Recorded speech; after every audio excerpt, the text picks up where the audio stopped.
Bonjour, je vais vous expliquer le fenêtre important de Visual Studio. Déjà, comme vous voyez ici, c'est notre zone de travail. La plus grande fenêtre, c'est notre zone de travail. C'est ici que nous allons insérer nos codes pour pouvoir créer notre application. Et à droite, vous allez voir qu'il y a propriété. La disposition peut changer. La disposition change par moment. Mais au moins, retenez juste ce que je vous montre comme onglet. Il y a propriété. Propriété, ça nous permet tout simplement de voir les propriétés des objets que nous touchons au niveau de notre poste de travail. Vous voyez? Mais ici, on ne verra pas parce que ce ne sont pas des outils. Donc, ils n'ont pas de propriété.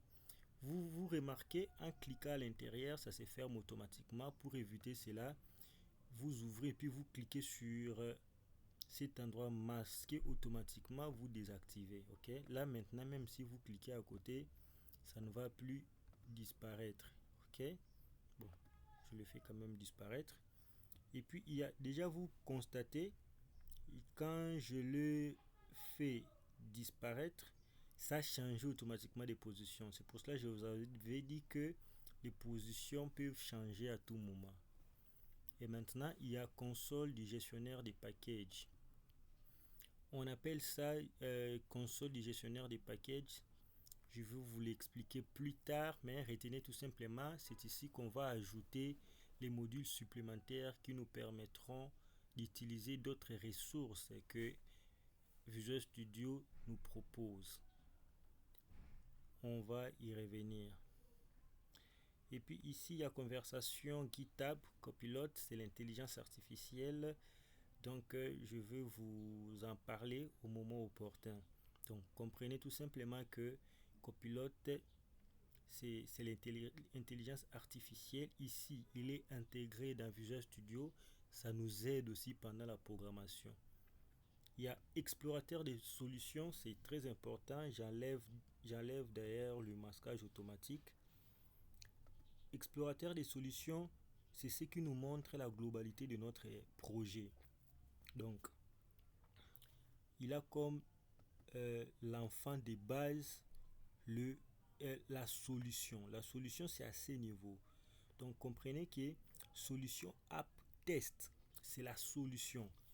Et puis, app test qui est en bas, c'est le projet. C'est pour cela que vous allez voir que dans la solution, ça indique que il y a le 1 sur un projet parce qu'il y a un seul projet app test. Ok? Alors, c'est quoi une solution? C'est quoi un projet? Je vous donne juste un exemple. Vous voyez par exemple Office. Office, c'est une solution. Mais Microsoft Excel est un projet. Office est une solution. Microsoft PowerPoint est un projet. Word est un projet. Donc Office, c'est une solution qui a plusieurs projets, notamment Excel, Word, PowerPoint et tant d'autres. Vous comprenez? Donc ici, nous avons une solution AppTest et il y a un projet à l'intérieur qui porte le même nom que la solution. Et maintenant, à l'intérieur d'un projet MVC, on va voir qu'il y aura d'abord les dossiers MVC. Ok? MVC, c'est-à-dire Model View Controller. Et puis, à part ça, les services connectés, nous n'allons pas les utiliser. Il y a les dépendances. Les dépendances, ce sont les outils nécessaires pour que notre application fonctionne. Okay. Il y a le framework, par exemple. Okay. Donc, comprenez que les dépendances, quand on vous parle des dépendances, c'est comme en français. Donc, l'application va dépendre de certaines ressources pour pouvoir fonctionner. Property, c'est là où se trouvent les propriétés du projet. Par exemple, les types de sorties, c'est une application console, application Windows. Et puis, il y a framework cible. On avait choisi 9.0, ainsi de suite. Tout ce qui concerne le projet. Il y a www root. c'est les dossiers de base de l'application. En fait, ces dossiers sera visible dans le serveur même après avoir publié l'application.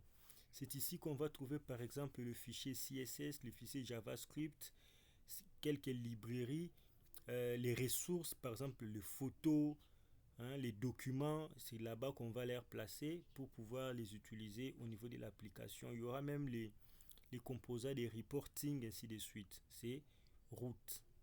Voilà. Et puis il y a les contrôleurs. Les contrôleurs, je vous avais dit, ça fait partie des couches MVC. Le contrôleur joue l'intermédiaire entre les modèles et les views. C'est tout ce que le contrôleur a comme rôle. Ça permet de recevoir les requêtes à partir des views et faire appel à la méthode qu'il faut au niveau de modèle. Entre-temps, le modèle, c'est là où il y a la logique métier. La logique métier de l'application. C'est là où on va implémenter le comportement de ce que nous voulons faire. Et puis les views, c'est uniquement l'affichage. C'est uniquement l'affichage. Ça nous permet d'avoir les résultats des requêtes que nous avons lancées. App setting JSON, c'est ici qu'on va mettre le variable de configuration de notre application. Je vais y revenir plus tard pour plus d'informations, pour plus d'explications.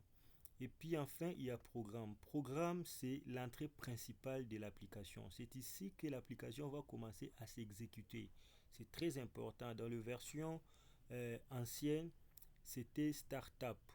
Mais après un certain temps, avec de mises à jour, Microsoft l'a transformé en programme. Retenez tout simplement que c'est l'entrée principale de l'application. C'est le programme qui va manager le reste de l'application.